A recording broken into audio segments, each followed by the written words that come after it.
जहां मैं खड़ा हूं, मेरा पालन पोषण इसी जगह से शुरू हुआ।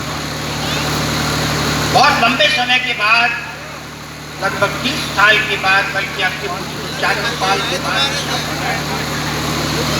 मैं बौद्ध धर्म को जब 8th क्लास में था, 8वीं क्लास में पढ़ता था, तब से मुझे यही एक किताब मिली थी, बाबा साहब का जीवन परिचय।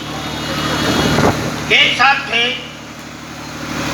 मेरी सिस्टर यहाँ रहती थी, मेरे ब्रदर-इन-लॉ जो थे, यानी मेरी बहन, उनको टीटी दिए थे, डिप्टी डायरेक्टर ऑफ ऑफिस।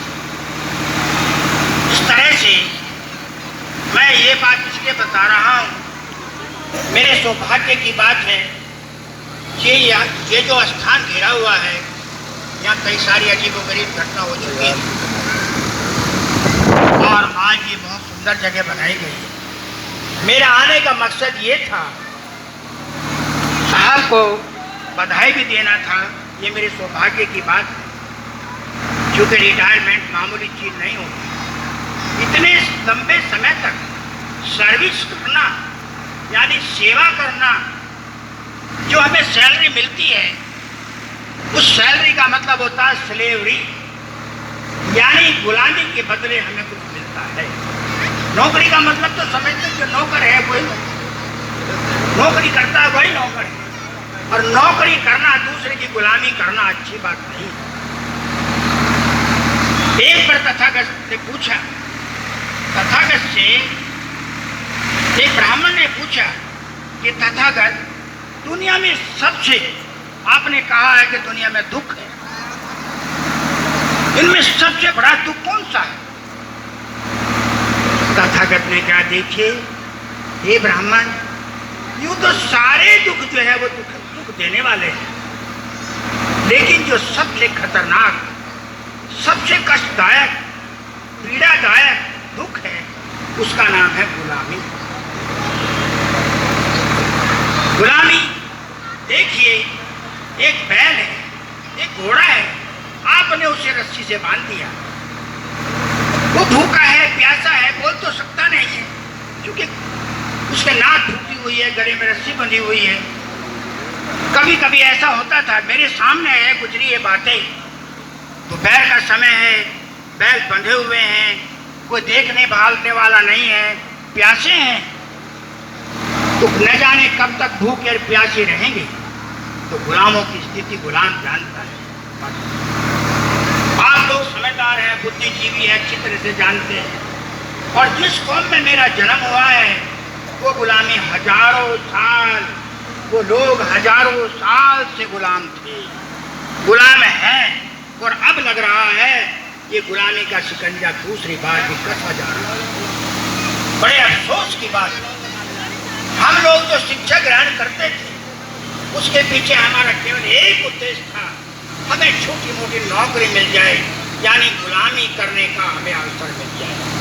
ये प्रजातंत्र जो प्रणाली है, उसमें कुछ कानून है, जैसे हर गुलाम जो 8 घंटे काम करेगा, 1 दिन की छुट्टी रहेगी, जैसे जैसे महंगाई बढ़ेगी, उसका महंगाई भत्ता बढ़ेगा, अच्छी सैलरी मिलेगी, उसके बाद अफसर होगा, फिर बड़ा अफसर, फिर बड़ा अफसर।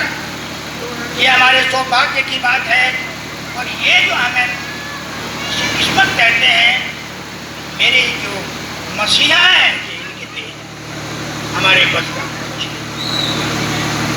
मान्यवर काशीराम जी एक बात कहा करते थे, पे बैक तो सुसाइड, हमने अब उसका ऋण नहीं चुकाया। बाबा साहब ने कहा था कि एक में अगर 100 रुपये कमाते हो तो 5 रुपये, केवल 5 रुपये यानी 20% निकाल दीजिए। मैं भी सर्विस कर चुका हूँ, आज तक किसी भी महान विभूति ने, इतने सारे गवर्नमेंट सर्वेंट हुए, हजारों लाखों की तादाद में हुए, किसी ने भी 5% नहीं निकाला। ईमानदारी की बात तो यह 1% भी नहीं निकाला। मैं नसीहत नहीं दे रहा हूँ, और ना मैं नसीहत किसी को करना चाहता हूँ, क्योंकि ये एक शुभ अवसर है। तो मैं ये कहना चाहता हूँ, नौकरी करना आसान बात नहीं है, समय से पहले जाना, समय के बाद आना। नौकरी तो अंग्रेज करवाया करते थे, समय पे आना, समय पे जाना, समय पे काम करना है। क्या अनुशासन था। हमारे देश के अंदर अनुशासन नाम की कोई चीज नहीं। 7:30 बजे का समय था, पूजा वंदना का। अब आप सोचिए क्या क्या समय हुआ है जो कि हम अनुशासन रखते हैं। अभी बनते जी ने पंचशील और त्रिशण, बहुत कम लोग पंचशील त्रिशण के बारे में जानते हैं। मैं जब लोगों से बात करता हूँ, लोग बुद्धम बुद्धम शरणम गच्छामि कहते हैं। नहीं, ये बुद्धम नहीं है, बुद्धम शरणम गच्छामि। ये पाली भाषा है, इसका रूप मत बदलिए। हर साल बौद्ध गया में हर साल सब लोग मिलकर के, काफी सारे भिक्षु मिलकर के, हजारों भिक्षु मिलकर के सुर में एक सुर में बोलते हैं।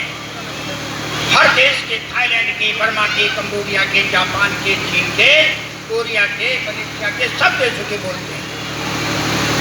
तो इस तरह से उसे चांटिंग बोलते हैं। हर साल चांटिंग होती है, इस बार भी होती है। कोई ना कोई देश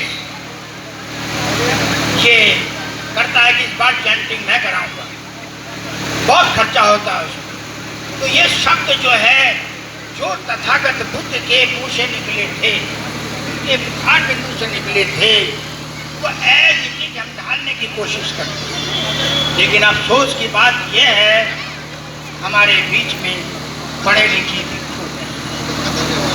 अभी मैं बैठा कह रहा था कि इस पूरे एनसीआर में, दिल्ली की बात नहीं, एक भी बनते नहीं है। क्या ये अफसोस की बात नहीं है? लाखों लोग यहाँ रहते हैं, बिरादरी के रिटायरमेंट होकर के बच्चों को खिला रहे हैं, उनको खिलौना बना रखा है, खुश हो रहे हैं। बेटा बड़ा होकर के शादी करेगा, ये करेगा, वो करेगा, अच्छी नौकरी लगेगी और अफसर बनेगा, IAS बनेगा, IPS बनेगा, खूब पैसा कमाएगा, बड़ी कोठी बनाएगी। कोठी तो बनाओगे, लेकिन तुम्हें इज्जत के साथ उसमें कौन रहने देगा? सोचिए, आज मैं बोल रहा हूँ इस मंच से, मुझे भी डर लग रहा है। सब कुछ छिन चुका है, अब कुछ हमारे पास नहीं। कुछ लोग मेरे विरोधी भी होंगे, लेकिन मैं किसी को गाली नहीं दे रहा हूँ। ये व्यवस्था बदल गई, प्रजातंत्र खत्म हो जाएगा। मैंने इतिहास पढ़ा है, मैं इतिहास का विद्यार्थी रहा हूँ। अब मैं क्या कहूँ, मैं वो व्याख्या नहीं करना चाहता। फ्रांस में भी खत्म हुआ, दुनिया के जिन देशों में प्रजातंत्र गया। तो सवाल ये है कि इस तरह से जो व्यवस्था है, इस व्यवस्था पे आप लोग काबू नहीं कर सकते। हमारे पास धर्म नहीं था, यानी हम जिसे धर्म कहते हैं, हम हिंदू नहीं हैं। ये मैं बड़े चैलेंज के साथ कहता हूँ। मैं नहीं कहा, बाबा साहब ने कहा था, हम इस देश के मूल निवासी हैं, हम हिंदू नहीं हैं। लेकिन हिंदू धर्म हमने स्वीकार कर लिया। 1931 की बात है, जब जनगणना हुई, दूसरी जनगणना, अपनी संख्या बढ़ाने के लिए हम लोगों को हिंदू मान लिया गया। लेकिन हमें अपने कुएं से पानी नहीं पीने दिया, रास्ते पर नहीं चलने दिया, शिक्षा नहीं लेने दी, हमें कोई अधिकार नहीं मिला। और जब अंग्रेज यहाँ था, अंग्रेजों ने हमें कुछ अधिकार दिलाए, कानून बना के दिलाए। बाबा साहब ने कॉन्स्टिट्यूशन में कुछ अधिकार दिलाए। ये बात मैं इसलिए कह रहा हूँ, करीब करीब सभी लोग पढ़े लिखे हैं, लेकिन कभी पढ़ना नहीं चाहते। अफसोस की बात यह है, हमारे नौजवान भी पढ़ना नहीं चाहते, हमारे बड़े लोग भी पढ़ना नहीं चाहते, उनकी कोई शिक्षा में रुचि नहीं है। तो इसलिए मैं कह रहा हूँ, धर्म को समझो, धर्म क्या है। जैसे आपने कहा, बुद्धं शरणं गच्छामि, बुद्धं शरणं गच्छामि का मतलब क्या होता है? बुद्ध तो है नहीं, फिर किस शरण में जा रहे हैं आप? कभी आपने सोचा क्या मतलब होता है? आप आ जाओ ना। बुद्ध के जो गुण है, उनकी शरण में जा रहा हूँ, उनकी शरण में जाएंगे। इतिसो भगवान सम्मा संबुद्धो विद्या जन संपन्न सुगतो लोक विदु अनुत्तरो धम्म सारथि। सत्ता देव स्थानम ज्ञानी और आचरण में संपन्न है, उसके शरण में जड़ विद्या जो अच्छी गति चल रहा है, सुगति चल रहा है, सही रास्ते पर जा रहा है। इस तरह से इसमें 9 गुण पाए जाते हैं। इसके बाद धम्म है, इसी प्रकार से धम्म है। इसी बच्चों में भी 9 है। मैं ज़्यादा समय नहीं दे रहा हूँ क्योंकि लोग ये इस समय पूजा हो रही है, वो भी काम कर रहे हैं, तो कभी देश में का प्रबंध आप करें तो कम से कम आधा घंटा तो मुझे दें। आप लोग समझिए, हम बुद्धम शरणम गच्छामि भी नहीं कह सकते और कुछ भी नहीं जानते, आप ये मान लीजिएगा बस मेरे विचार से। मुझे आज 22 साल हो चुके हैं ये जीवन पहने हुए। मैं दिल्ली में प्रिंसिपल था, मैं इलाहाबाद यूनिवर्सिटी में लेक्चर भी रहा हूँ और मैं DIUS भी रहा हूँ। मैंने ये बता दिया ढूंढने की जरूरत नहीं है, मैंने 3 नौकरियाँ छोड़ दी, क्यों? गुलामी तो गुलामी होती, इसलिए नहीं कि मुझ में घमंड था, मेरे अंदर एक दर्द था कि मैं समाज में काम करूँ, मैं अपनी बात सुनाऊँ, बाबा साहब का जो मिशन था मैं उसे बढ़ाऊँ। मैं पंडित जी से क्षमा प्रार्थना करते हुए आए हुए सभी अतिथि, मैं प्रार्थी हूँ अगर मैंने कुछ समय लिया हो। आप सभी से मेरा अनुरोध है, कार्यक्रम आरंभ हो चुका है।